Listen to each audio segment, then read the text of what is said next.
Hello, everyone, and we are doing a Talking Star Wars EU video with one of my best friends in the Expanding Universe fandom. I've known Alex or been aware of him since 2019 in like Matt Wilkins' live stream comments, and then we started talking, I think, in 2020, and he was the first person who reached out to me in the fandom, started messaging me and all that, and it was just great, and we got to meet up for the first time in person last year at Legends Con. First of many times, hopefully, that we get to see each other. But he's just really awesome, and so we're gonna get to talk about how he got into the Star Wars Expanded Universe today. So thanks for joining me for this. Thanks for having me. Of course.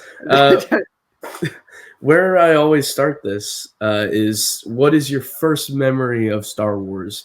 Now, Alex is an old man because this is being recorded on his birthday. So, the years are going by, so you might have to think long off into the past to remember. Back in the ancient times. Yeah. Well, I was 5 when Revenge of the Sith. No, I was 4 when Revenge of the Sith came out. So I was not around for the original trilogy. But I don't remember what I saw first. I don't remember if I watched on VHS, because I know what VHS is, because I'm that old. I don't know if I saw the original trilogy on VHS first or if I saw the prequels first. But regardless, I watched all of them within that time frame. And I remember, the big stuff like Luke blowing up the Death Star, some of my first memories, or Luke saying, "I'm a Jedi like my father before me," in Return of the Jedi. That's some of the highlights. Or "I am your father," the typical ones. And then the prequels, that Darth Maul fight, remember it like it was yesterday. Great fight scene. Episode 2, we had Padme and her somehow midriff that happened after she got sliced by the... I forget the... That's one of childhood Alex's core memories of Star Wars. That made me grow up. Yeah. I was like, oh, I didn't know a woman could be like... I thought they were just icky, but not anymore. I remember that whole fight scene from the Battle of Geonosis. I just wanted to be funny. And then episode 3, Anakin versus Obi-Wan. Highlighted memory for me. So I don't remember specific parts of my childhood because it's really kind of a blank, but Star Wars was always present. It was there for little Alex. Yeah, like Lego Star Wars and Force Unleashed. Part of my childhood, big time. Force Unleashed too, yeah, okay. And this kind of manifests as flashes of memories of certain parts of it. It sounds like it, but you were aware then that there was more than movies very early on. Like, I'm surprised by this because in doing this series, a lot of people seem to have been aware that there was more. When I watched the Star Wars movies as a kid, I thought that was it. I thought there was only 6 movies with another one coming out soon. The next year there was going to be another, and I had no idea that there was all this out here. But you were aware of Force Unleashed very early on. I was aware of the Force Unleashed because my dad had a PlayStation 3 and he had it on there, so I played it. But I didn't think it was necessarily connected to anything. I just thought it was a game to play. And then Lego Star Wars, I had Lego Indiana Jones and Lego Star, like those. It was just fun games. I didn't really think anything of it at the time. So, though I'm sure somewhere in the EU there's some reference to a Lego world. That'd be really funny. If it's not, I should make it be so. That'd be really Supernatural funny. Encounters. Supernatural Encounters 2. The Lego world is canon.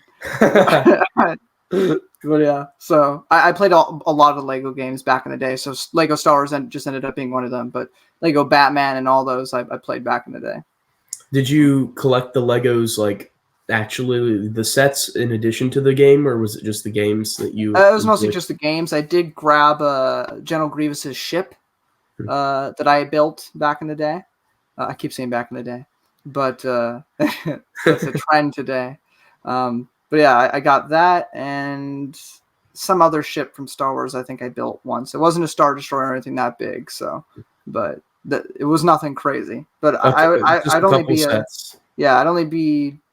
I'd get Legos once in a blue moon. It was never something that I was like, I need this, mom and dad. But if I saw it and they let me have it, I grab one. Yeah, nice. So when did you become aware that there was more than the movies in the game that you Well, had enjoyed? this always goes back to a sour spot in history. Yep. But and I Before it won't gets be better. I won't be rude, but the sequels happened. Um, for me, I saw episode 7 in theaters, and it was exciting. I had nothing to compare it to. I thought episode 7 was fine. I had minor issues, or I guess kind of big issues, but I had issues with Han and the way he was being portrayed in episode 7 after episode 6. But outside of that, I thought it was a fun return to a universe that I enjoyed being in. Oh, I should also mention that back in 2008 and stuff, I watched like the Clone Wars and stuff as it came out, and the 2003 one. But I have more memories of 2008. But yeah, so I watched episode 7. I thought it was fine. You know, I enjoyed watching it. It was the first Star Wars film I got to see in theaters, so that was a big deal for me. And then I saw episode 8, and I didn't agree with certain decisions made. And it kind of made me just kind of want to be done with Star Wars. But I liked Kylo Ren. I thought Adam Driver did a good job as Kylo Ren. So I looked up stuff about Kylo Ren on YouTube, and I found Kylo Ren versus Darth Kaitis. I think it was like Dollar Tree version or something. It was a Ryan Kennel video. Back when he talked about the EU. The EU. Yeah. Yeah. And so, I mean, it was still kind of a way of dissing Disney, but that's Ryan Kennel's thing. No beef with Ryan Kennel. But so I watched that. I was like, what's Darth Kaitis? What's that about? I know Ben Solo. I know Kylo Ren. What's this? So that eventually led me to Expanding Universe, and me searching up Expanding Universe eventually led me to the Matt Wilkins videos, which I think when I finally found him, he was somewhere in Dark Times or maybe starting Rebellion when I actually started watching his stuff and just started binge watch through. And then everything else afterwards was like, I saw it as it came out. Yep. So that's basically my origin story of learning about the EU. A great story. All roads lead to Matt. Matt has just been a great funnel for all these people coming into the fandom. Yeah. Gave us especially a place for newer to start. fans. Yeah, absolutely. Showed us what was out there. Blew our minds when he showed us stuff like Fuzzy is an Ewok, or all of this random stuff. Some of the highlights for me, especially as I started going through the playlist in chronological order, you start hearing him talk about, Tales of the Jedi. And you're imagining, because I don't have the comics, I don't have the money to afford it, but I'm hearing him talk about this ancient time with the Jedi, and Ulico Droma and Exar Kun, and all this stuff is fascinating. I don't know what it's about. I don't have any context. I haven't read it, but it's fueling my imagination. And then you get to parts that I'm more familiar with, like the prequels, and he starts talking about Jedi Apprentice and these books of Qui-Gon Jinn and Obi-Wan, stuff that I didn't know existed. They were probably at Scholastic, but I probably just walked past it when I was growing up. Yeah. So all this stuff that's getting me inspired and interested. But what really piqued my interest was just the fact that this universe, as I dug more into it, there were stories post episode 6. And since I was disappointed with episode 6, with the prequel or sequels, episode 7, 8, and 9, that I was like, oh, so I'm going to get stories after that. Let's see how that goes. So that's mainly where I focused my reads the first time through, before I eventually went back to the prequels and everything else in between. So, yeah. So you were interested in all of this stuff that Matt Wilkins was showing in his videos, but what was the first encounter you actually had with a piece of expanded universe material? What was the first book or comic that you decided to read for yourself? The first thing I picked up was KOTOR on my phone, because you could buy it on your phone. Yeah, so I had it on my phone too. Yeah. It was awful because the racing sections are really difficult on a touch screen. So I needed I got it this Christmas actually for $3.99 on Steam, so I could use a mouse and actually be able to maneuver that, because I always skip those because it was so hard. Except for the one time it was like mandatory to do it. But so I played KOTOR. I didn't play KOTOR 2, but I played all of KOTOR 1. And then I jumped ahead. And back in 2019 or 2020, whenever it was, there was a Darth Bane unabridged audio on YouTube that had not been taken down. Mm. So I listened to those. I didn't buy anything, but I listened to those, and I loved it. I think one of the moments where I was like, "Damn, this is Star Wars, but actually like high literature." Or to me, it felt like this is more than just like a cash grab. Was just the simple line, or it wasn't like explicitly stated, but throughout the early parts of Path of Destruction, Bane, he's with his dad and everything. Yeah. And his dad goes, "You're the bane of my existence." And he never actually really brings it up. But as I'm reading and he calls himself Darth Bane, my brain just exploded because I went, "Oh, they're not explicitly like bad writing being like, I am calling myself because of this." But if you're paying attention, yeah, his dad called him Bane of his existence in the beginning of the book. So we kind of use that as a title to build himself up instead of smart writing. Down. So I was like, that was amazing. And I skimmed a little bit through different eras, but when I actually started spending my money, it was with Truce of Bakura and stories that took place after episode 6, because that was my main interest. So your first exposure to one of the novels was via an audio drama. Yeah. I didn't actually know that. Yeah, I think I've said that someplace before, but probably I had forgotten. But when you said that it was like up on YouTube and hadn't been taken down yet, yeah. I thought of like the early 2000s DVD things where it's like you wouldn't steal a car, you wouldn't listen to an audiobook on YouTube, But so with Truce of Bakura, were you reading it this time, or had you bought an audio drama online? No, I bought a Kindle version. Okay. That was most of my collection. I started with digital because it was cheaper online to buy. Yeah. And I was only working on call, which means that I wasn't part-time or full-time. Yep. I got called in when I either said yes or no, and I came in. It was usually for 3 hours. Sometimes I could pick up a shift for 8, but I wasn't earning that much money, and I was trying to save up for a car and everything. So I was like, I can't buy books physically all the time because it's like $15 almost every time. So, but I can buy a bunch of these Star Wars books for like $7 if I just buy it on Kindle. So that's what I started doing. So I started with Truce of Bakura, and that's how I went for most of my collection. Most of my physical collection, actually, I haven't even paid for. Most of that comes from you. Also, a guy named Michael Jors, who's friends with Matt. He comments on, I don't know if he still has the same profile picture, but he had like a crocodile or alligator. Yeah. You know that guy? And he gave me Dark Nest trilogy. He gave me the X-Wing books. Oh, awesome. And he gave me Darksaber, Children of the Jedi, and Planet of Twilight, and maybe a couple other things. But everything else that I have physically has come from you. So, well, not recently, as you've made some moves with the Christopher Nelson true deals. The fuzzy as an Ewok and shiny like a droid. Yes, I paid for those with my hard-earned money. Along with, real quick, just to show it, the Chris Claremont and George Lucas. Yes. This is the second book. Is that Mass Market paperback? I believe so. I think it is. But my only issue is that there's a little crack right here. It's mostly intact. So, but yeah. So I've only started getting physical things recently, though I really need my own place where I can get a big giant bookshelf so I can actually, because all the boxes that you gave me, that's what I have. That's where I have all the books. How you store it. Yeah. Yeah, I don't have anywhere to put it, so it's just sitting on my floor all the time. Soon though, soon. Yeah, eventually when I move out, whenever that is. So yeah.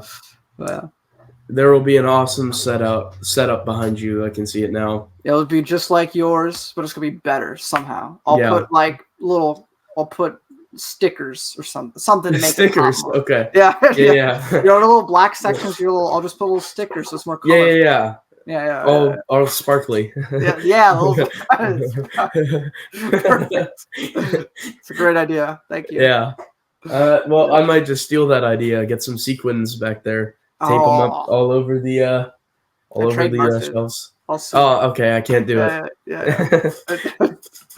So, as you were reading these books on your Kindle, Were you liking the majority of them? Did they immediately like stand out to you? You started to think maybe this was a better timeline as you were Uh, reading through these? I did almost automatically. Truce of Bakura was an interesting thing because it takes place, or it at least starts the day after. There's been Yep. time after that, but it starts the day after. So getting to see Luke right after episode 6, seeing him, still dealing with electricity that was struck at him from Palpatine, seeing him, or the fact that Leia gets to interact with Anakin Skywalker's Force Ghost was something amazing. And, Matt Wilkins has said it too, but I didn't really think about it until I watched his reviews and stuff. But they could have just, this is right after episode 6. You could have just done the Empire again. But the Empire's there, but they chose Kathy Tyers decided to go somewhere else and use something else as the big bad for that book, which was really cool. And the Sissy Rook are really interesting villain. It's cool to see, or however you're supposed to say their name. Sissy Rook sounds funny. I say your name's wrong, but I like the little velociraptors that steal your souls. It's out there, but it's also really neat. And you know what? It works. It's Star Wars. This is the same universe that has freaking, in that special edition, we have that weird frog mouth lady that sings in the palace, if she can exist, anything can exist in Star Wars. We have green rabbits, Green rabbits, floating gelatinous cubes with silicone plates. Yeah, Jebby, Paw Patrol, all kinds of good stuff. So, really like Truce. Did you mostly read Bantam, the Bantam era? I wanted to go through all Bantam before I got to New Jedi Order. I did not read the Bounty Hunter Wars the first time through. Mostly because no particular reason. I just was not interested in Boba, and so I jumped ahead to another story that would involve characters that I would more interested in exploring. So, the X-Wing books, it was going to be new characters, but it was also like I knew Wedge because he shows up in every movie, even though he's not really important in the grand scheme. But I thought, hey, I'll check that out. So I read the X-Wing books, and then I love them all. Oh yeah. I think I took a break from that to read the Lando Calrissian trilogy. Okay, so you hopped back a little bit. Yeah, just a little bit because I'd heard good things. So I read that one. I loved the Lando Calrissian trilogy. It's a little dated with some of the wording. Glass and elevator. Well, and they use a lot of real terms. Yeah, it's like turbolift and refresher and transparent steel hadn't been coined. So that was just fair. It wasn't its fault. It was just a little jarring because I was getting used to these stories having their own cuss words and their own way of speaking. So, but other than that, I enjoyed it immensely. And then same thing with the Han Solo trilogy by Brian Daley. It just felt like Han Solo through and through, and they were not necessarily integral to the entire plot, but it was just fun stories with Han and Chewie before the movies. I think at some point, I don't know the exact order of how this worked. I know I read the A.C. Crispin trilogy because I was super pumped that they were referencing the Brian Daley trilogy and the Brian Daley books. So I was like, whoa, that's crazy. So I know I read those. And then I read the Jedi Academy trilogy. I did read iJedi. I listened to an abridged version on YouTube because I didn't have it and I didn't want to spend money on it because I wanted to get to the next big story arc. So I saved my money for that. And then I read Children of Jedi, Darksaber, Planet of Twilight, and the Black Fleet Crisis I got. And then, the Corellian trilogy. And I went all the way through Young Jedi Knights. There was this wonderful thing back in the day, 2 years ago. It was some Russian site. And those in the know, we knew what it was. It's no longer with us, so I'm going to mention it. Yubnub really loved that baloney because he was a very hungry Ewok. Exactly. And it had everything. So I downloaded everything from there to an app on my phone where I could put in a nice little digital library. And you got lucky to get it before it went down. The thing about that, I had every short story, everything that I could possibly need digitally on my phone. So even though I couldn't collect everything physically, I could have it. So Young Jedi Knights and Junior Jedi Knights, I had digitally on my phone. So I would read them on my phone. Of course, I got a new phone, and my files did not save with that. So a lot of my short stories and stuff that I had are now gone. So that's a little disappointing. But so I read all of Young Jedi Knights, absolutely loved it. Oh. Read Junior Jedi Knights, absolutely loved it. Only thing is I had to go on Google to look at what the cover art looked like because I didn't have a physical copy. But regardless, the stories were great, and I loved them immensely. And then throughout all this reading and stuff, months would go by. And so I'd slowly but surely buy stuff. So by the time I actually got to New Jedi Order, I already owned all of them on my phone. So then I started New Jedi Order, went all the way through Darkness, Legacy of the Force, the books in between that, and Fate of the Jedi, Crucible, and then the Legacy comics. So I went all the way through. That's my journey. Really awesome. And from there, if you had to pick a favorite novel and a favorite comic from all that you've read, what would that be? It's hard. It really is. I forgot to mention I did read Darth Plagueis when I was skimming through the first time. I would say single novel wise is Traitor by Matthew Stover. I'm gonna do top 3 just because it's hard. 2 would be Supernatural Encounters by Joe Bongiorno, and 3 would be Darth Plagueis by James Luceno. Absolutely awesome bunch. As for comics, it's really hard. I love most of them. Legacy Comics, fantastic. Republic Invasion. Comics. Yeah. What's that? There's a disruption with communications. Yeah. It must mean invasion.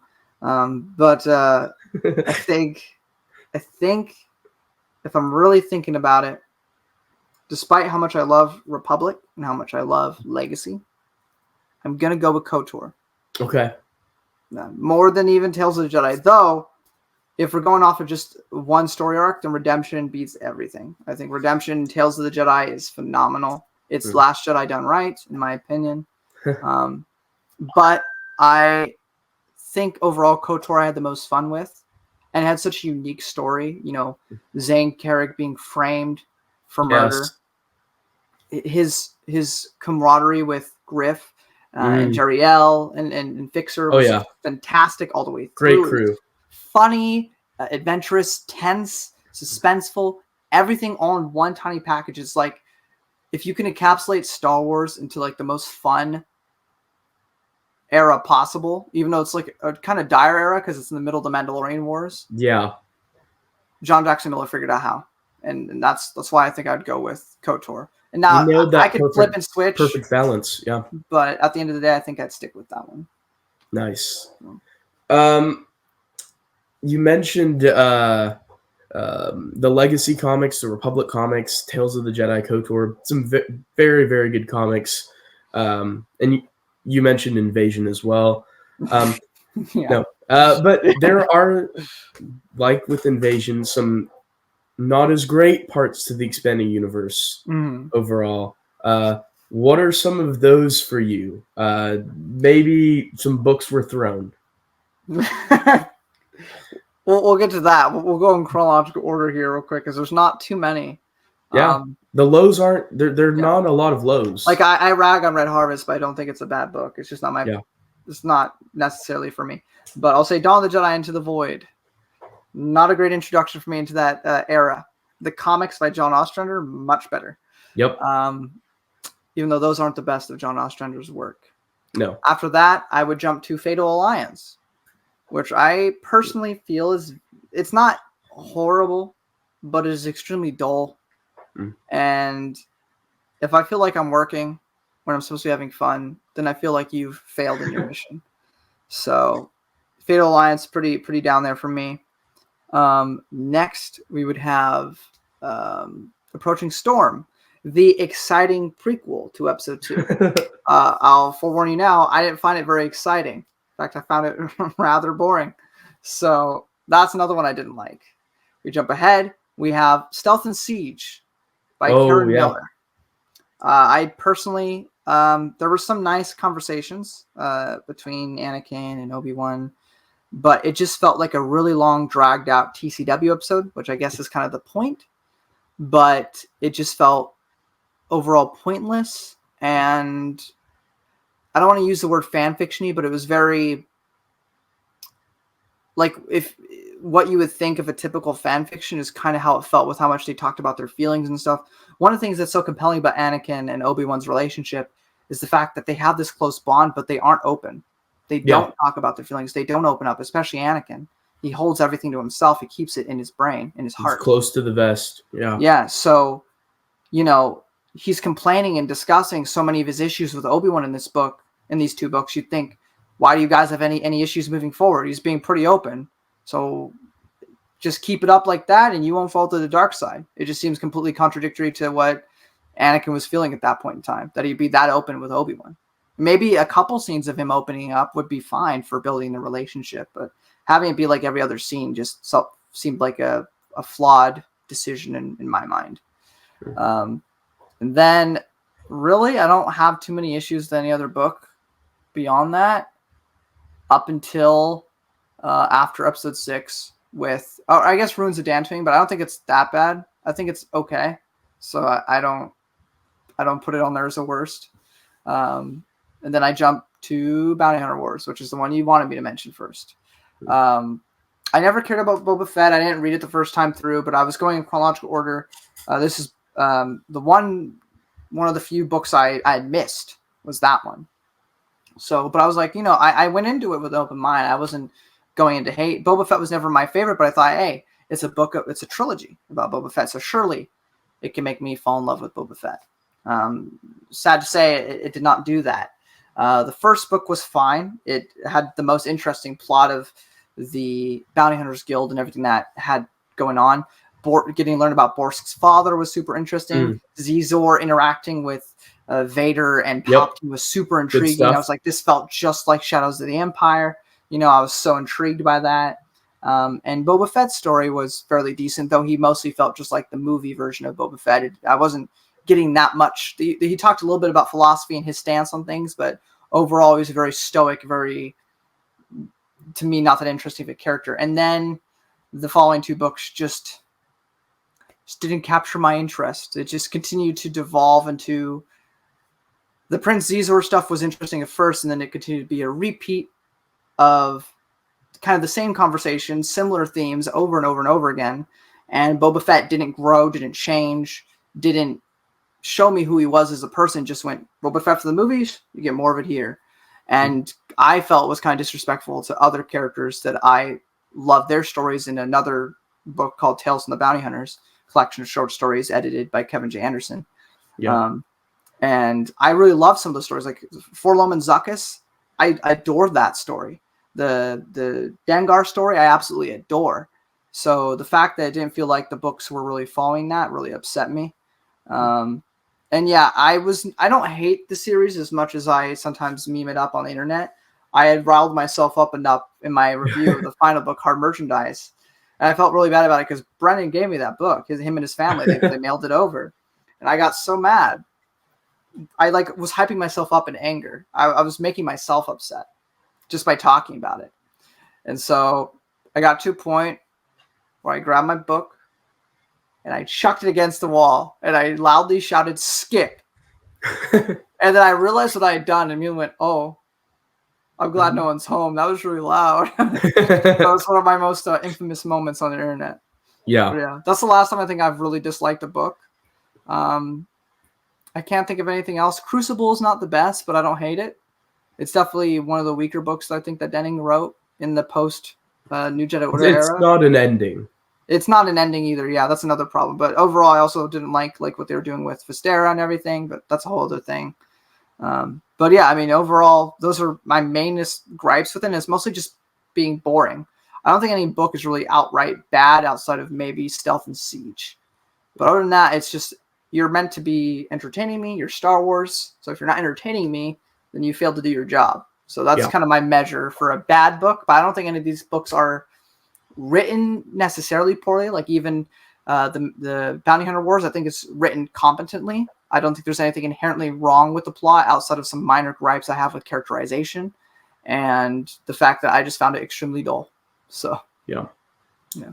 So I think it was quite fitting when among your favorite comics, you mentioned KOTOR because you were very synonymous with KOTOR for me because whenever I read it, I hear your voice as Zane Carrick now because you voiced Zane Carrick in some audio dramas of short stories. Yes, on Revanchist Marcel's YouTube channel. You should definitely check him out. He's at least at time of this recording, he's doing basically a podcast / book club on supernatural encounters, which has been phenomenal. Not just because I'm a part of it. I've watched it when I didn't get to join, and it's always a lot of fun. Definitely worth a watch. But he also does some phenomenal short story audio. Like basically, like all these short stories are never going to have like audio versions like officially. So if you want an audio version of a lot of these short stories, you go to Marcel's channel. That's the channel to go to. And he also does like a podcast format where he kind of covers the events of the story, but just kind of like an overview of all of it while doing certain voice acting sections. And him and Brennan, for some reason, are weird. And they're like, you know, Alex, every time we read these stories, we think of you. We don't know why, but you are Zane Carrick. You can't change it now. So they asked me to be the voice of Zane Carrick for a short story and for his little podcast thing he was doing. So I did it for both. And I've heard that I might be needed in the future. But other than that, I don't know when, just in the future, which could be 5 years from now or tomorrow. Who knows? Yeah, so it was a lot of fun to do that. And for some reason, people thought I did a good job. But, you know, people are weird. So you've really loved the expanded universe, and you decided to start a YouTube channel. What inspired that decision to start making content on your YouTube channel about this expanding universe that you were exploring? Well, I've talked to you about this plenty of times. I've actually had my channel long before I ever got into the Star Wars Expanded Universe. I've been on YouTube since 2013, since I was 12 years old in middle school. I grew up watching a lot of YouTube because that was the new thing at the time, and I had a cell phone. It didn't look very great because it was like a Samsung Galaxy S3, and it was like this little thing. But there was a screen on there I could watch YouTube videos. So I watched a lot of Smosh back in the day. Yeah, I watched a lot of Markiplier and a lot of those other types of content creators. So I grew up watching people play games that I didn't have access to or just didn't know how to get. And so I'd watch them play it. A lot of horror games. I love horror. That's another thing about me. But specifically atmospheric horror, like in video games. I don't think horror movies are really my niche. I don't really get into it that much because a movie, you're just watching events play. It's the same thing with a novel. I find it harder to get. I can get scared for someone, but me being scared in a novel or a film is hard for me to do. A few books and manages. I think if I read more Stephen King books, maybe. But I read Death Troopers, and I'll get back to what you're talking about. Death Troopers. It actually had me pretty tensed up for a lot of it because I didn't know what was going to happen to these new characters. Then Han Solo and Chewie showed up. I'm like, well, they're going to be fine. Everyone else, I don't know, but they're going to be fine. So, but yeah, so I really like horror. So I watched a lot of people play games like that. And so I was like, I'll start doing it. So I had a little Samsung tablet, and I'd stack up a bunch of books, and I put a little box that I'd place behind it. I put my little tablet in front of it so I could arch it, and I'd record my screen because I was too stupid to learn how to get a recording software on the computer and record it that way, which would have been easier. But I did it the unprofessional way. I also watched a lot of movie reviewers back in the day, a little too much. I used to watch a lot of Nostalgia Critic and Jeremy Johns. There's some great movie reviews in the past recesses of Alex's channel. It's very bad. It's me and my I really love your Zombieland Double Tap review. Yeah, you said it was the most like awesome thing you'd ever seen. You're so excited about it. It was great. Yeah, so I did terrible movie reviews, and I played a lot of video games. Yeah. Also, there's a whole bunch of lore with Alex that goes far beyond that. So it's kind of a whole thing, just talking about my channel. Because on top of that, I met friends in middle school that had a YouTube channel of their own called Magneto Inc. Back in the day, my channel was called Assassin's Creed 888, and then I changed it to MagnenoAlex Gamer. And then I just switched it to MagnenoAlex. But Magneno comes from my friends because they have a channel called Magneto Inc., which has also been changed now to like Magneto GC or something. And he made a new channel recently that's supposed to be more professional. A whole bunch of things going on. But he had this idea for a story that he wanted to make one day with a company called Magneno. Don't know if the company will ever come to exist, but he still wants to make those stories. He's been writing books, versions of them. But he had an outline for everything he wanted, so we kind of did a rough draft of that on YouTube.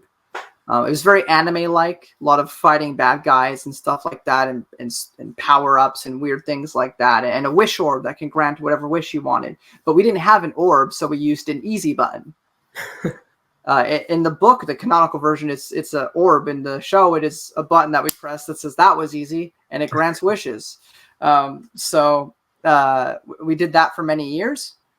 And so that's where I got the name Magneno from.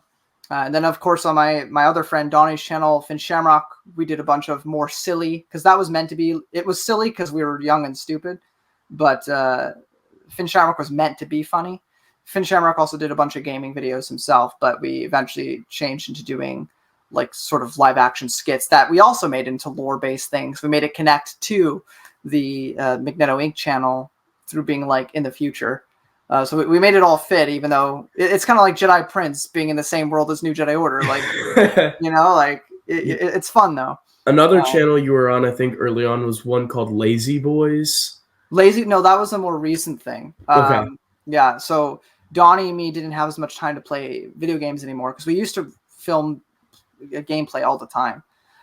But I was supposed to be running it, and I've been very neglectful of it. But Lazy Boys is just a channel where me and him, or just me by myself, supposed to be playing video games. So that's a more recent thing, but I have not done much with it. So okay. But yeah, so that's kind of the origins of how I got there. Really, it was just I was watching. So I've been making videos for years at this point, So 2013 to 2019, and eventually start reading these books myself. COVID happens. I'm stuck at home. I don't have a job anymore because they're like, hey, you work good, but you're like 19 or 18. I don't remember how old I was back then now. And these people are feeding their families. You don't need to feed a family. You live with people that feed you. So we're going to have to let you go. And I said, you know what? Fair enough. That makes sense. So they dropped me. And then I had to go look for another job. But in between that, I was just at home all the time. So I started reading the books. And I was like, well, I'm bored. So why don't I film it? Just for my own amusement. So that, and I would upload them to Facebook groups and stuff.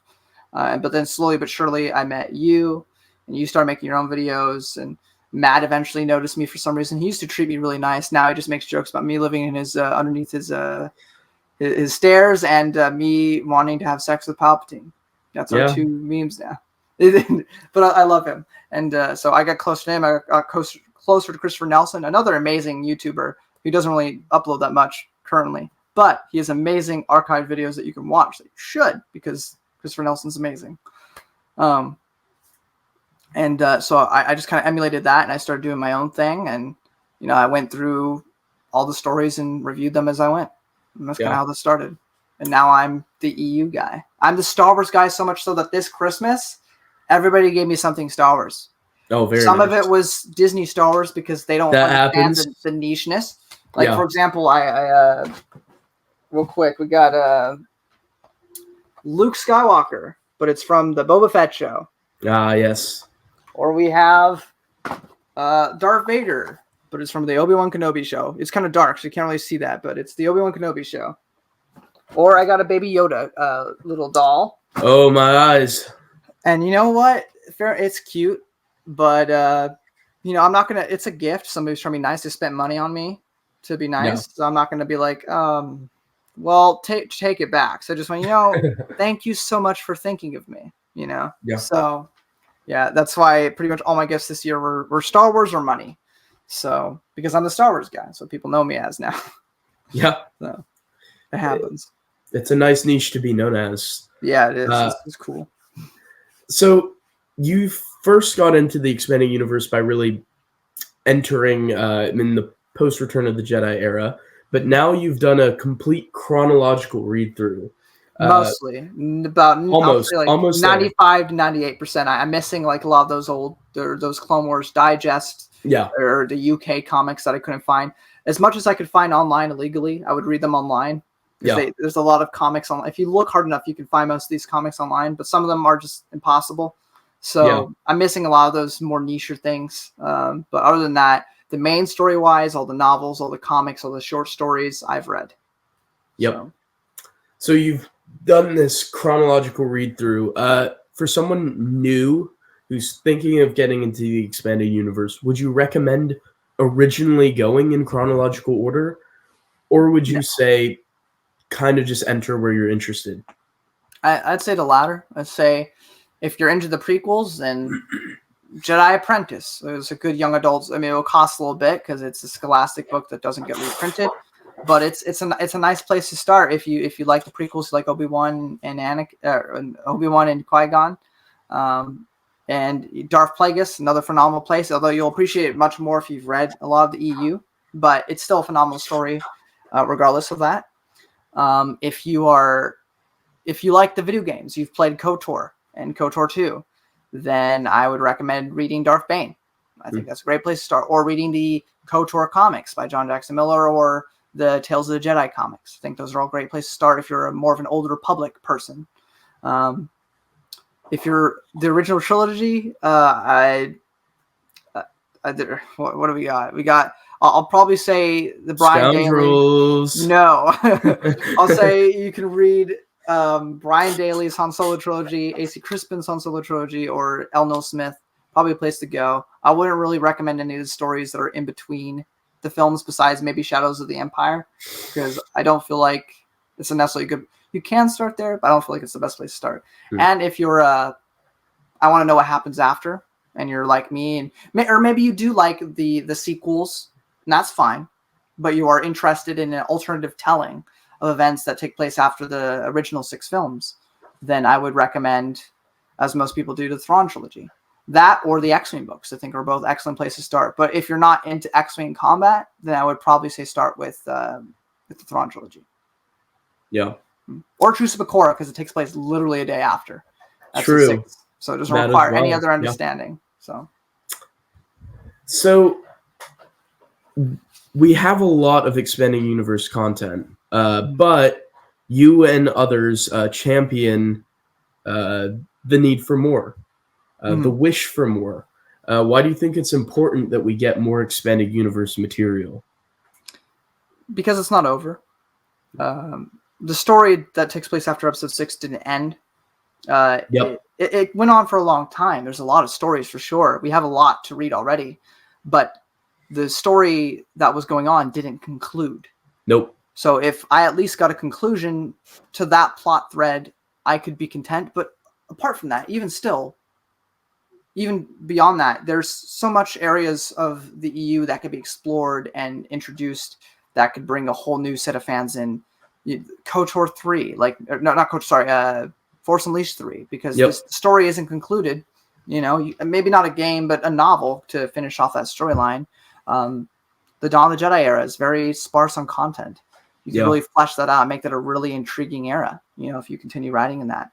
Supernatural Encounters has introduced a whole bunch of new time periods and interesting ideas and concepts that could be used to further a phenomenal novel or comic series if they so wanted to.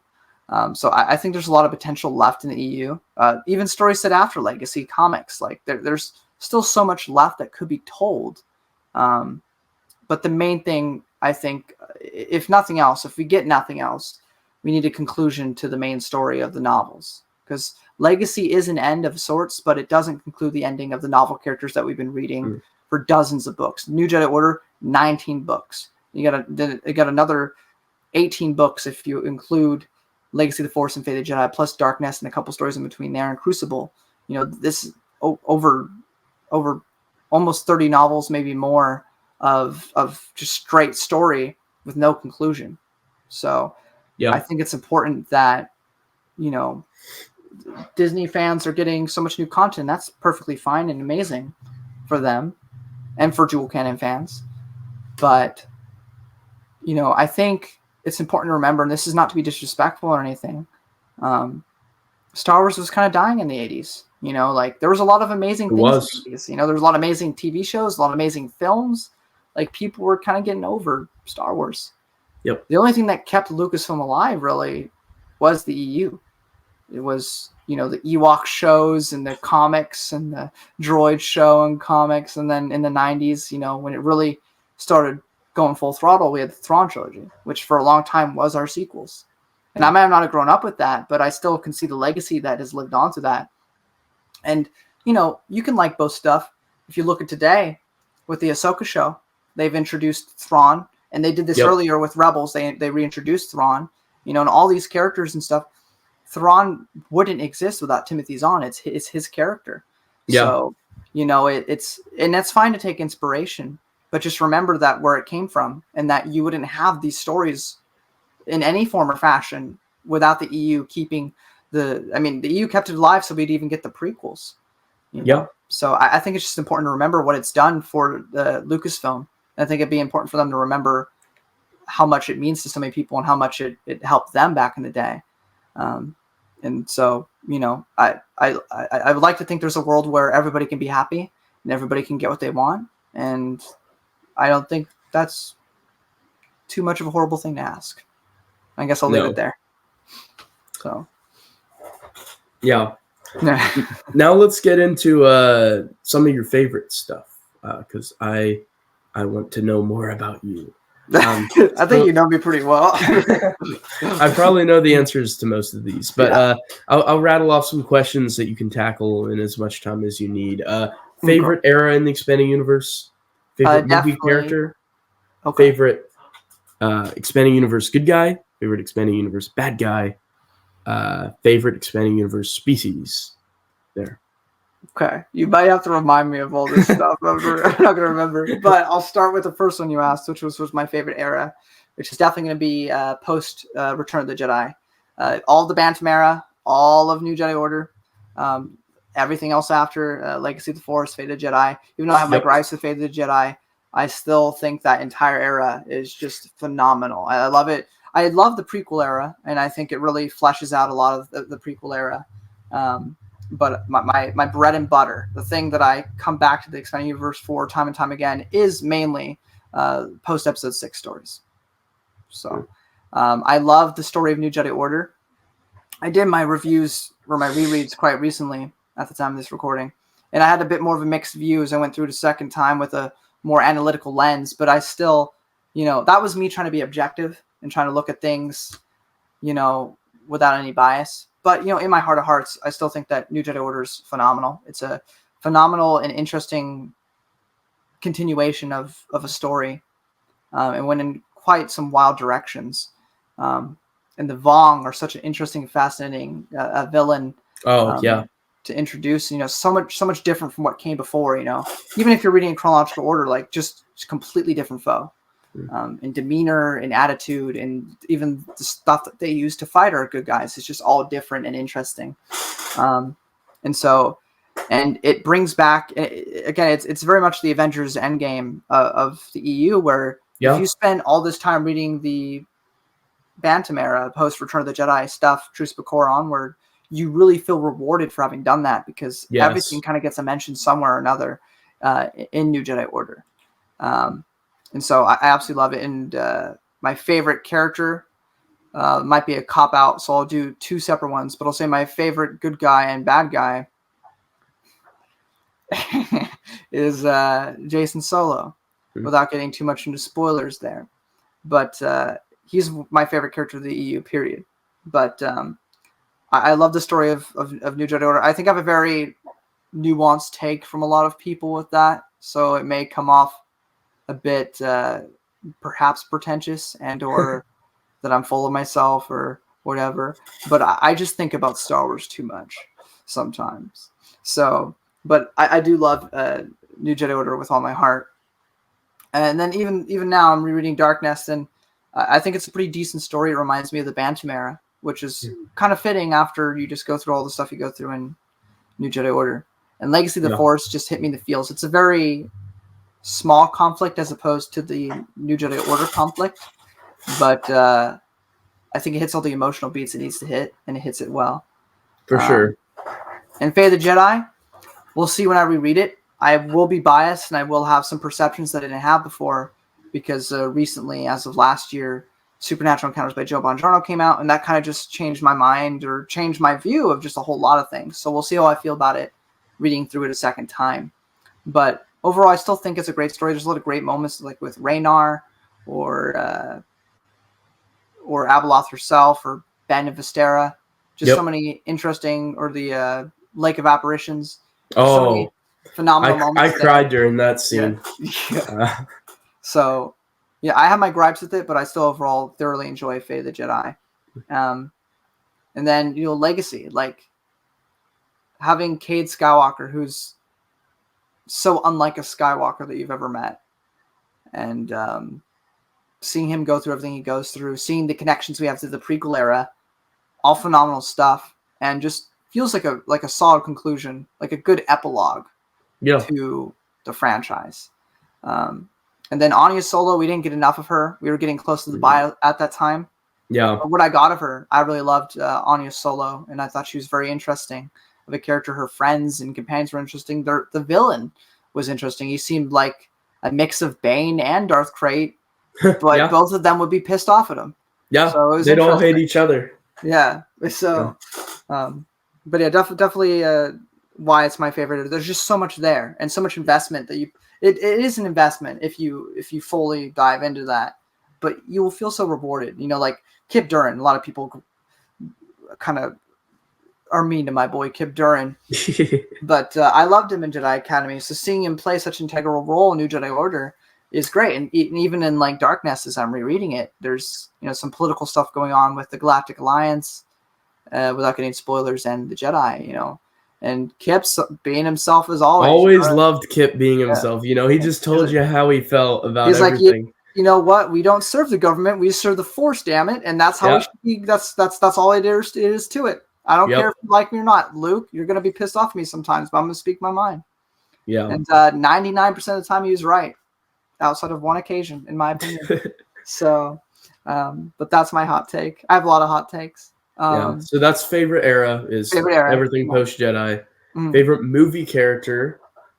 Favorite movie character. That was a bit harder. Yeah. Because I feel like, as an Expanding Universe fan, I feel like when we think about the movies, we can't detach it from the Expanding Universe. So a lot of our influence will be by Expanding Universe works about those characters. Yeah. Because it does a phenomenal job of building between the movies and after and upon them. I think I want to say Luke because he's this aspirational person that I want to be like. And he only further becomes that as the EU goes on. Yeah. But even just in the films themselves, he's this great character that grows into this man that is able to say no to darkness and forgive his father. And that's a really powerful story. And I should say that. But again, I think it's more relatable because I can't be Luke Skywalker. Luke Skywalker's like Jesus. As much as I try, I'll never be like him. Now, he's not as cool as Jesus, but he's definitely somebody better than me. And no matter how hard I try, I will never be Luke Skywalker. But you can strive for that. I can strive to be like that. But I'm much more like Kip Duran, or who I think I am going to go with, mostly because I'm younger. But I think I'm going to say, I'd also should also say that, I agree with everything Stover said about at Legends Con about Obi-Wan and everything he said about him. I was on point with, and I absolutely agree with that. If I had to pick a top three, Luke and Obi-Wan are on there in terms of the, and I think Han's great too, but he's he's the cool guy. Yeah. But long-winded as this is, I think that Anakin Skywalker really shows what we'd more be like. Maybe not as homicidal. Hopefully not choking our wives. Yes. But but in the terms of there's a good heart in there that is corrupted. And we all deal with corruption throughout all of our lives. We deal with struggles, things that, you know, religious or not, there's stuff in our lives that test us. And, you know, sometimes somebody will go through something and they'll come out the worst for it. Like, they'll be like, you know what? I'm just going to be cold, detached. No one's going to break my heart again. No one's going to lie to me again because I'm not going to trust anybody. You know, it doesn't have to be religious with sin or anything like that necessarily to make the point still stand. But, you know, there's Luke Skywalkers who can have all that hit them, but they don't change who they are. But, you know, a lot of people do because they kind of have to in order to cope with whatever's going on. But I think Anakin Skywalker is a perfect example of a cautionary tale of something I want to look at so I don't ever become that. Yeah. And it's just a tragedy because there's so much hope and potential with this character that as the 3 films go by, you know, without any EU or anything, you just see this descent into a villain, and you feel for him because you don't want him to do that. But that's the direction he's going to take. He has to. It's destiny. 4, 5, and 6 already happened. He has to go down that road.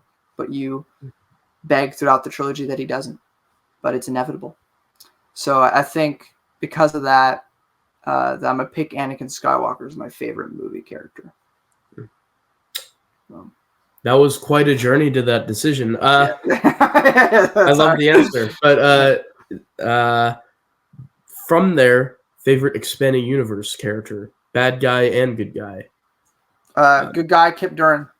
I love Kip Duran. He's my favorite Jedi post Return of the Jedi outside of Jason, but he's a more complicated case, as I already stated. But yeah, I think Kip Duran's great. I love how he skirts the line without ever really skirting the line, at least in terms of New Jedi Order onward. I never felt like, no matter what Kip went through, no matter what he said or how he acted, that he was ever really going to struggle with the dark side. Yeah, like after Jedi Academy trilogy. Yeah, after Jedi. Like in New Jedi Order, like he would get angry, he'd argue with you, but it never felt like, I know Luke would postulate that Kip's riding a fine line, but I always felt like Kip already learned his lesson. He's being rude, he's being abrasive, but he's not going to go anywhere bad. He's just going to be the same to some people annoying self like Corrin and Luke. But he's not going to turn on you. He's one of the most loyal guys out there. He's going to speak his mind to you and tell you how he feels, but he's never going to betray you. So, you know, outside of the one time he lied to Jaina, but we won't mention that. This is one hiccup. But yeah, so I love Kip. I see a lot of myself in Kip. And, you know, because Corrin's too cool. Corrin's too goody tissues. I'm not Corrin. I can't be Corrin. We could strive to be Corrin. We could strive to be Corrin, but he's also a bit of an arrogant prick. So I don't know if I want to be Corrin anyway. So, you know, double-sided coin there. I don't want to be as prideful as Corrin. I don't want to be Corrin because I'm not interested in Salonians. That too. I don't want to know about the Rocky Center. I'm good. Oh, yeah. Can't believe Maxwell asked at Legends Con. Stack full of one of the highlights of my life, to be honest. That was a great moment. Dude, I facepalmed so hard when I heard that audibly come out of his mouth. And Stackpole's sitting there. I wanted to cover my eyes. I didn't want to see what was going to happen next. No, they can't. It was great though. Oh yeah. I don't want to. Favorite planet. Favorite planet. In Star Wars, and favorite species in the expanded universe as well. I'm making you think. Yeah. I was also going to say, for villain, if it's not Jason, then I'll probably go with the Vong, just as a whole species. Great villains. Yeah. Exar Kun's also cool, but there's a lot of great villains. As for planet, no, I'm gonna upset Al today. I think Manon's really peaceful. If I had to live on a planet in Star Wars, I'd want to either live on Naboo or Manon. Manon's just kind of scary because there's something. Dantooine? No.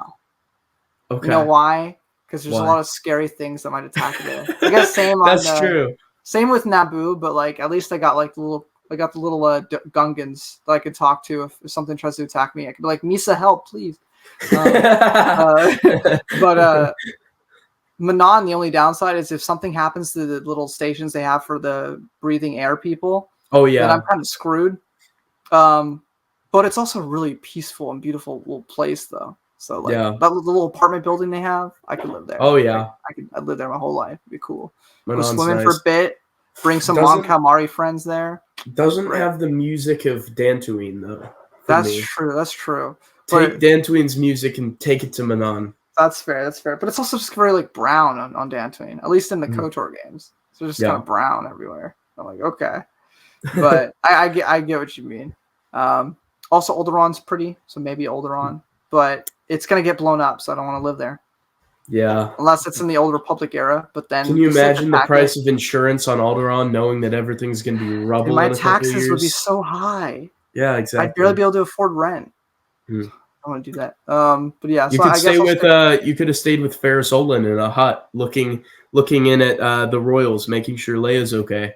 that's true. Ferris could be just out there camped in the grasslands with his macro binoculars. Just I become his new boyfriend. I'm kidding. someone has to replace Rowan. Someone does.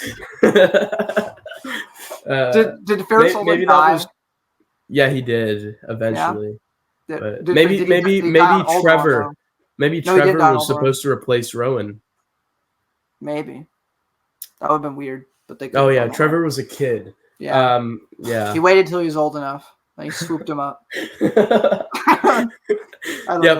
Ferris died after he died in Rebel Force. Right, he did. Right, Vader. He fought Vader. It was a copy and paste. Yeah, he was all fat and long hair, Yeah, it was a copy and paste Obi-Wan. I forgot about that. I read that series. I just forgot.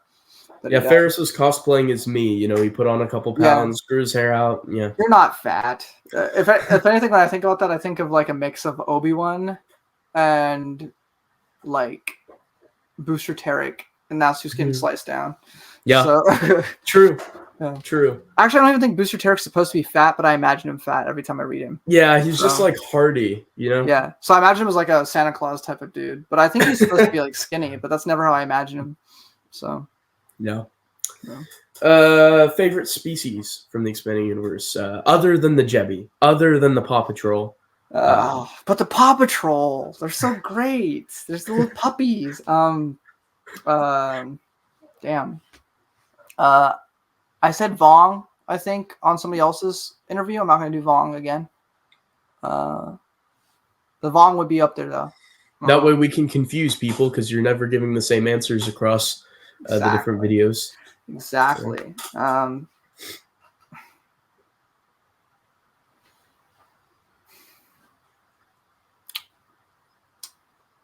Solonians? No. I think. All right, we got to go with the immature answer. Okay. Oh, okay. Yeah, the Zeltrons. Oh well, fair. Delilah Blue. Fair enough. Love Delilah Blue. What you said on our podcast? Delilah Blue, the best girl. That's what you said. Something like that. It's been much better than Dark Talon. She at least wears some clothes. She doesn't need to show off her body. We already tell. Regardless, no, I'm just kidding. But no, the Zeltrons, regardless, I think are a fun little species in the Marvel comics. Oh yeah. It was interesting to see because it was kind of like a Twi'lek, but minus some things. So I thought it was like cool the Leku and stuff like that. Yeah, so I thought it was interesting new species, and Delilah Blue, regardless of her attractiveness, just is a really good character, and she really has a lot of love for Cade. Supportive, encouraging, yeah. Yeah, it's really nice to see. So that's why I'll stick with that, I guess. Absolutely. That also answered favorite female character in Star Wars as well. No. Okay, that's a little bit more complicated. Okay, because I love Tino Khan. I also love Tahiri. So it's kind of a toss up between the two of them, who I prefer. But seeing as how I hate Danny Kui, we can put her in a hell of fire, lake of fire in hell. And Jason and Tito Ka, best ship on the planet. Either right in front of or right behind Anakin and Tahiri. Mhm. So, but you know what? Anakin doesn't get his full due because stuff happens, and Tahiri has some arcs. So I'm gonna go with some arcs is definitely a way to put it. I'm gonna go with Tito Ka as my favorite female expanded universe character. She's my favorite character as well. She beats Jaina and Mara for me. Yeah, to me too. I'll say followed second by Saba Sabatine. I think she's so much fun. Yeah. People say that she's like a Ahsoka for Denning, and that may be true.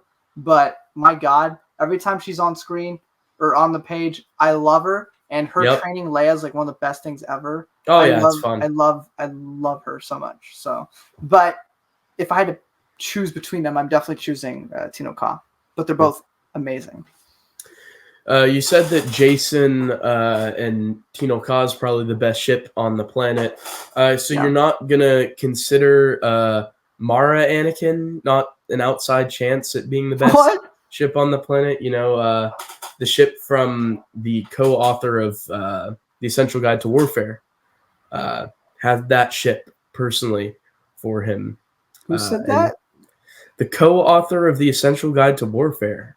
That's no. That's a whole bunch of things that no one should ever believe. But no, absolutely. Maxwell asked Jason Fry, the other author of The Essential Guide to Warfare, what did he say at the con? I forget.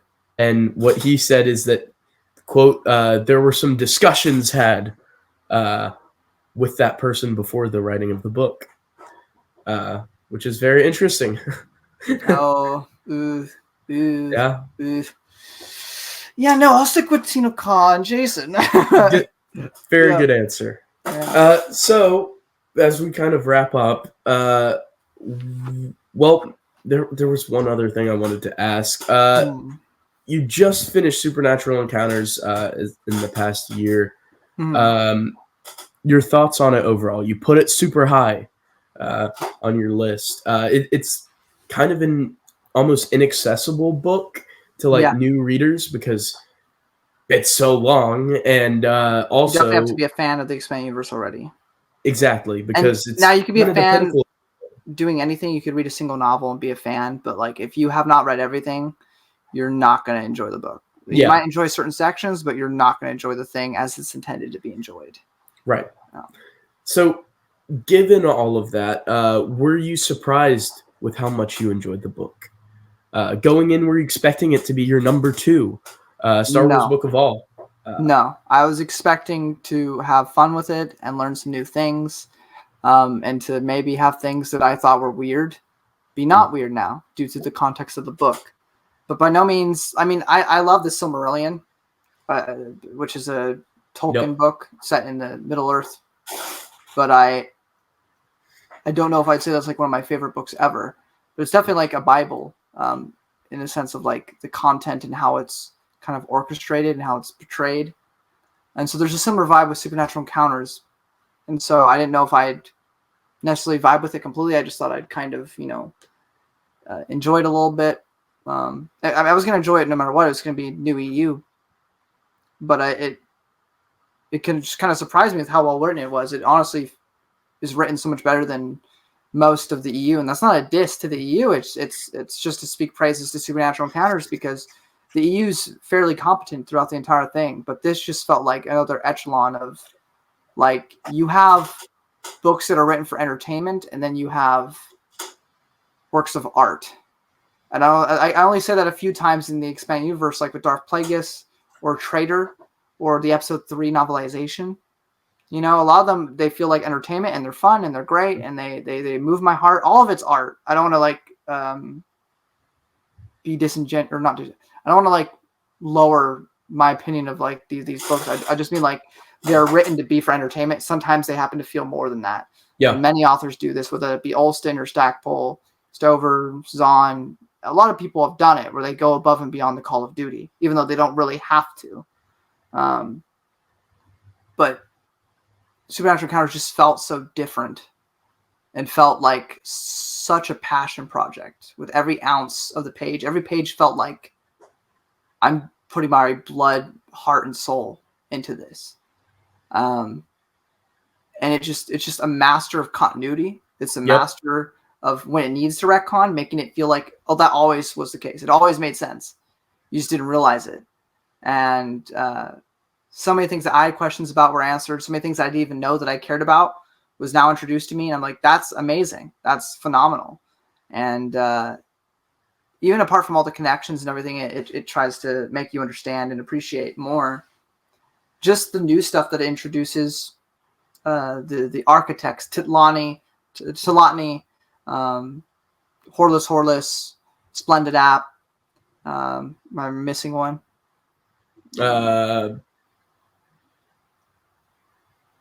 I don't.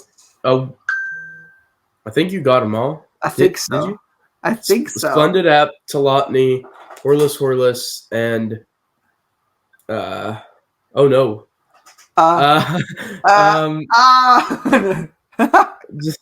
It's okay. I'm not good with names, so that's why I'm not remembering. There might be one more that I'm forgetting. Yeah, there's a fourth one. There is a fourth one. What's his name? Oh no, I'm my favorite book, and I can't remember the name. I have to know now. This is irritating me. It's gonna be like, oh, of course. Yeah, Cold Dandelion. Cold Dandelion. That's why. Yeah. Right. I knew it was something cold. I couldn't remember the rest of it because it's a weird name. Yeah. Anyway, their story, just their story alone, is worth the price of admission because they have such an interesting and nuanced and fascinating story throughout the whole book that it kind of slowly goes through. As it goes through a bunch of other different tangents, that's the one consistent for a good long while. And then even after that, with Baylot and diving further into Fate of the Jedi things, it just works. And it feels right, in my opinion, for Star Wars. And it touched my heart more than I thought it would. R.L. Hextrafon is just meant to be this historian. This archivist that's just recording information, yet some of his parts hit me the hardest. Oh man, like the stuff with his dad and the planting the seeds or the field or whatever. Of course, yeah. Taking out the weeds. That was the wildflowers and the weeds. So good. It was one of my favorite parts of the book, and that's something completely original. I mean, the character existed. He's in episode 4, but like that is Joe's character. He made that his. Yeah. And it works so well. And it just makes you feel like the universe of Star Wars, which you thought was big. We have over 100 books in this franchise. And yet he's made it feel so much bigger than even that.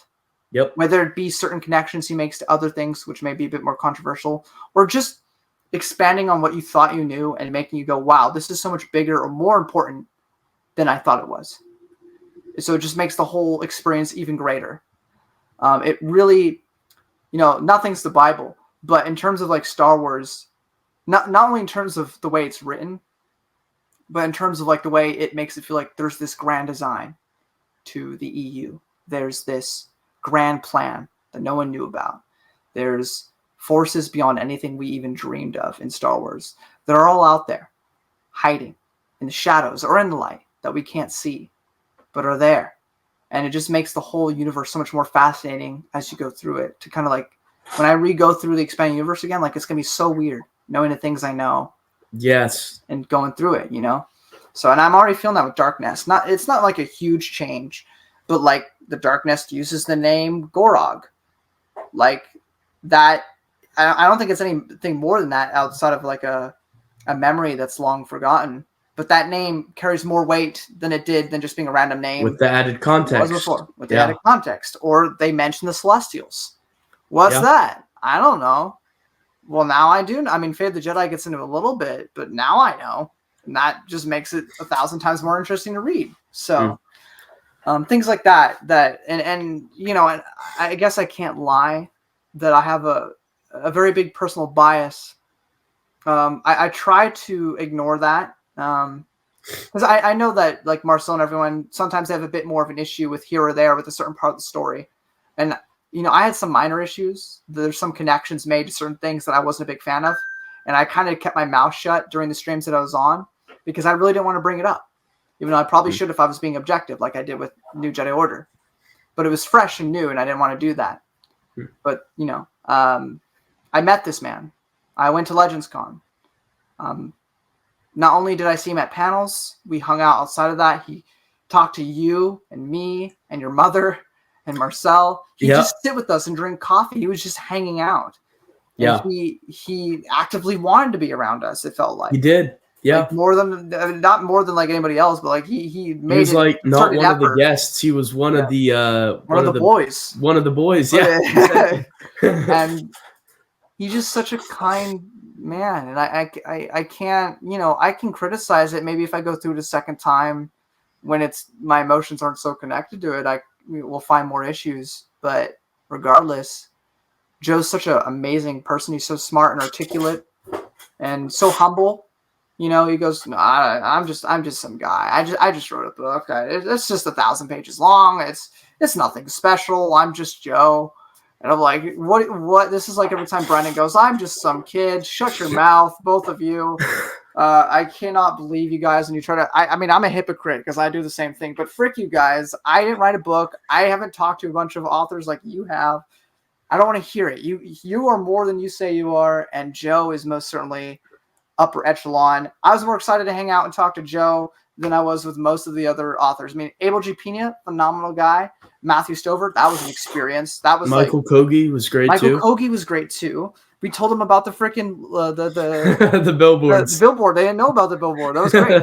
That's when everybody talks about. Like there's been some live streams lately with Matt and Dylan always harps on the fact that we're talking to each other while Michael's walking past us, but they forget to add the context that we were telling Michael Kogi and Abel G. Pena about the billboards because they didn't know. We literally grabbed it from the I grabbed it from Brian's table. Yeah, they had pictures of it like framed, and we showed them it. They thought it was amazing. They took pictures of it, and we explained to them what the expanding universe movement was. You know how big that is for us. Like that's like sure, I could have asked Stackpole a million questions about what it's like to have sex with Solonian, but instead I decided to talk to Michael Kogi, Abel G. Pena about the EU movement and what we want. And I thought that was a it's hard to determine which of those is more important. Because Solonians are important. Solonian sex and how that works is very important. We need to know this for the expanding universe in-depth lore. But I think talking to Abel G. Pena and Michael Kogi about the EU movement was vastly more important. And the fact that they seemed vastly interested in it was another great aspect. Oh yeah. And you made a post on Instagram the other day about a quote from Abel G. Pena about continuity is a story. I bought a book from him because I wanted his autograph and I wanted his book because Abel G. Pena really left an impression on me when I listened to his panel and he talked about being a maximalist or a minimalist. And Joe has also reiterated this, and Joe made a lot of great points in his Supernatural Encounters panel, which you can watch on my channel because I uploaded it and I agreed with everything he said. But these people care about continuity and they care about the story. They don't care about if they don't like something particularly that well or anything. Like it's still part of the story, no matter how they feel about it. And they want it all to fit and connect. And if something they didn't like exists, then let's make it better by doing this. Like that's how their mind works.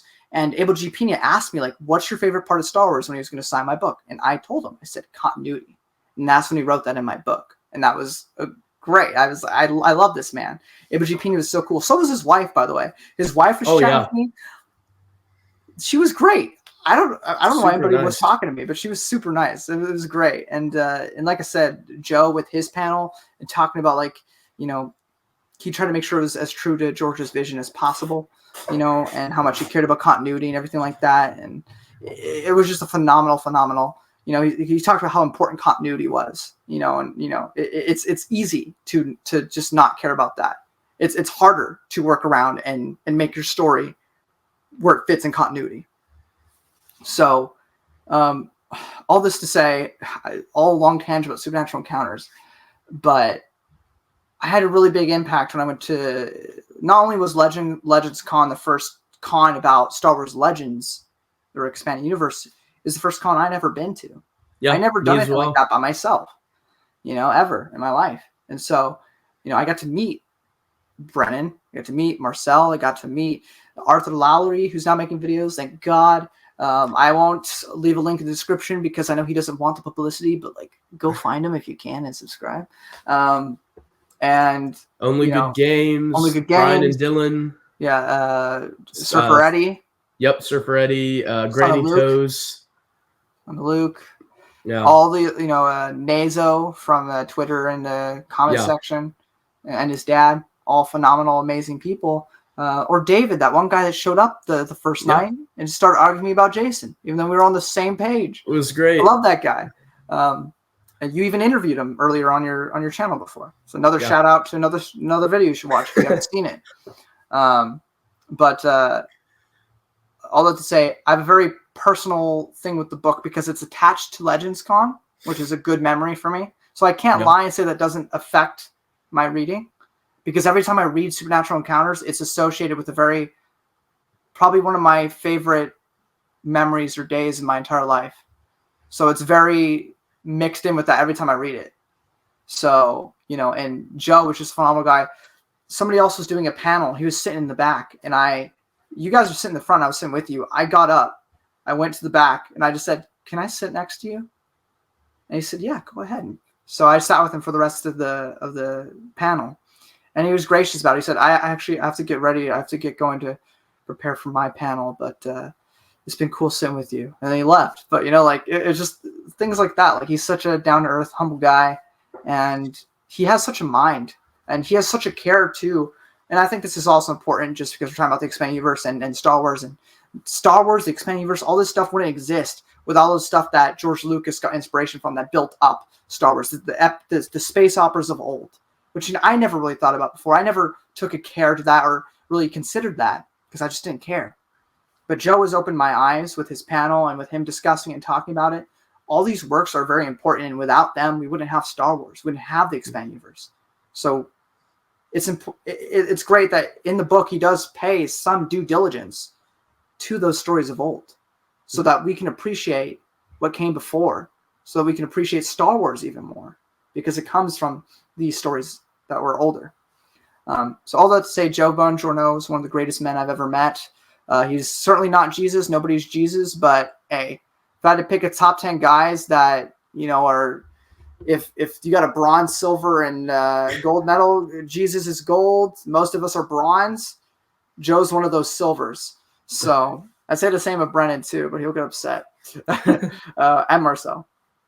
But just absolutely phenomenal book. Apart from my bias, I think it is legitimately just one of the best written books in the EU. And everything in there may not be for you, but I guarantee you, if you take the time and you read it, I do suggest you read it after reading at least most of the mainline novels and some suggested comics that people can recommend for you if you are interested about it. I'm sure people will let you know in Joe's Discord if you join that. The essential comics to read beforehand. But I think that if you take the time and you read it after you've done your homework, I guess, that even if you don't like everything, you're going to find something there that you like. I can almost promise it. So definitely recommend it. Long-winded answer to your question. It was what I wanted. This is what I do. I just randomly do these soliloquies out of my butt. Like, I don't even plan it. It just happens. So it's spontaneous, and that's the magic of it. Oops. Move my camera there. Broke the immersion. Yeah, for the viewers, where can they find you? You could find me on Instagram under the title MagnenoAlex. It'll all be linked in the description, by the way. You can find me on Twitter or X as MagnenoAlex. Yeah, you can find me on YouTube as MagnenoAlex. Basically, you can find me everywhere as MagnenoAlex. That's what I go by on basically everything. On Facebook, I also go by MagnenoAlex. So you can basically find me anywhere you want. You'll find me easily. I'm not hard to find. So yeah, I'll talk to you in the DMs on whichever platform. Discord, also MagnenoAlex. So if you need to find me, you'll find me. I'm in Joe's Discord too. So if you're a fan of Supernatural Encounters or a fan of Joe or just a fan of Legends Con in general, you'll probably see me lurking in there. Yeah. Also, Brennan has an amazing server which you should join. I comment on there sometimes. Yeah. He's always leaving links to other people's videos, you know. Sometimes I forget, but at least say your name so people can Google it. But, yeah. Thank you so much for sitting down and doing this with me. Thank you. It's always nice love to talk to you. Yeah, thank you for taking time out of your birthday. Okay, I wasn't doing much. to talk, have some fun, talk about the expanding universe. And for those of you watching, you will see Alex on the channel again sometime. Definitely. Always on live streams, stuff like that. You got to continue our podcast too someday. Yeah, that's coming 2034. Yeah, we had a podcast on the Expanding Universe website that's currently run by Matt Wilkins. Was previously run by Christopher Nelson. But he's kind of taken a breather due to having a bunch of children. So, you know, responsibilities, what are those? Yeah. I don't know how Matt does it with like 4 kids too, but whatever. Matt's just built different, I guess. MagnenoAlex's channel will go into a dormancy in a decade when he has children of his own, you know? Yeah, maybe. If somebody's dumb enough. I hope somebody that's dumb finds me. Yeah. I'll swoop them under. Consider that an advertisement to anyone watching. Oh my god. If you're dumb, find Alex. Low IQ?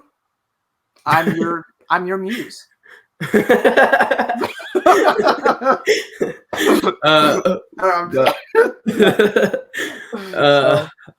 Yeah, well. So yeah, the Star Wars EU is cool. We were talking about it. Alex is great. Go check him out. Brennan's great. It was fun. Brennan's greater. Greatest. You can't beat that. Ha, destroyed.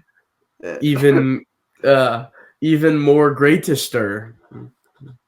Nice one. I don't think that's a real word, but we could go with it. Maybe Joe Bongiorno can put it into supernatural. I'm sure he has some ancient word that no one uses anymore that he could use to accurately describe how much greater I am when I'm not. Yeah. Yeah. Absolutely. Yeah. Well, I appreciate it. I appreciate you taking time. I know you're trying to end it, but let's get that perfect 1:30 mark and just say let's all take a minute to appreciate the things that Brennan does with all of his videos, with all of his live streams, all the things that he does, all the interviews that he does.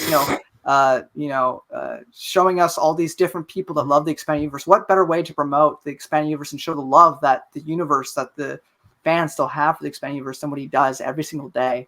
He may not upload every single day, but he definitely shows his passion every single day and his love for the expanding universe. And he too, apart from the contrary of the both of us apparently loving everything and never critiquing anything in the expanding universe, we both don't love everything. But that's not the point. We love the expanding universe, good or ill, ugly or nice. We want more because we love the expanding universe and we appreciate it. And no one shows that more explicitly than Brennan. So I think that's, if we can make it to that 1:30 mark, then I'll have done my job accordingly. But these streams, these interviews, mine's the dumbest, but there's so many amazing interviews that if you have only seen this one, I'm sorry, but you need to go check out those 15, 14 other ones you've done already. Those are the ones to check out because they're definitely worth the time. No, what's great about this one is it's just 2 friends talking. That's true. And it's get Marcel on next. Coming soon to a theater near you. Also, I mean, if we want to hit 1:30, Tsar Boris is coming up. Ken Palpatine, one of Joe's editors, Auditect, Star Wars Fan Animations, Brady, Liam, Only Good Games, Max, a whole bunch soon. So there you go. Look, there's so much to look forward to. Why aren't you subscribed already? Are you stupid? Are you dumb? Are you low IQ? Are you trying to date me? What are you doing? Go subscribe. If you don't subscribe, you can date Alex. Yeah, and you don't want to do that, so go subscribe. Well, I'm going to end this right at 1:30. It's been a pleasure. It's been a pleasure.